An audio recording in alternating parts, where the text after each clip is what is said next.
Sementara itu, sambutan Hari Raya Aidiladha di beberapa negeri disambut dalam suasana sederhana dan SOP yang ketat. Di Ibu Negara, Perdana Menteri Tan Sri Muhyiddin Yassin menyertai 300 jemaah menunaikan solat sunat Aidiladha di Masjid Negara. Kita ikuti rangkumannya. Sambutan Aidiladha di Melaka disambut secara sederhana dengan mematuhi SOP ditetapkan berikutan kebimbangan pandemik COVID-19. Tinjauan di Masjid Al-Mujid, Kampung Durian Daun Alu Gajah mendapati orang ramai mula hadir seawal jam 7.30 pagi dan kapasiti 100 jemaah di Masjid Karyah yang ditetapkan turut dipatuhi.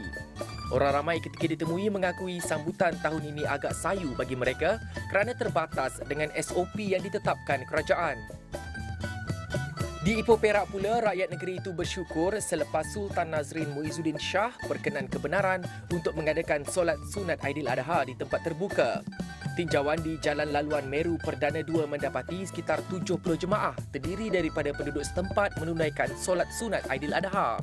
Ia berlangsung sekitar 40 minit selain mengikut garis panduan Majlis Keselamatan Negara MKN, Kementerian Kesihatan Malaysia KKM serta Majlis Agama Islam dan Adat Melayu Perak. Di Alustar Kedah, seramai 100 jemaah menunaikan solat sunat Hari Raya Aidiladha di Masjid Zahir dengan pematuhan SOP yang ketat. Jemaah dikehendaki membawa sejadah masing-masing selain memakai pelitup muka dan penggunaan cecair pembasmi kuman. Bagi mukim yang berada pada status zon hijau, kuning dan jingga, seramai 100 jemaah dibenarkan untuk hadir ke masjid, manakala bagi zon merah hanya 50 jemaah saja dibenarkan. Di Kota Baru, Kelantan, sambutan Aidiladha suram seperti tahun sebelumnya dengan ibadah korban hanya dibenarkan di Masjid Bandar, mukim serta jajahan selain pusat sembelihan yang dibenarkan.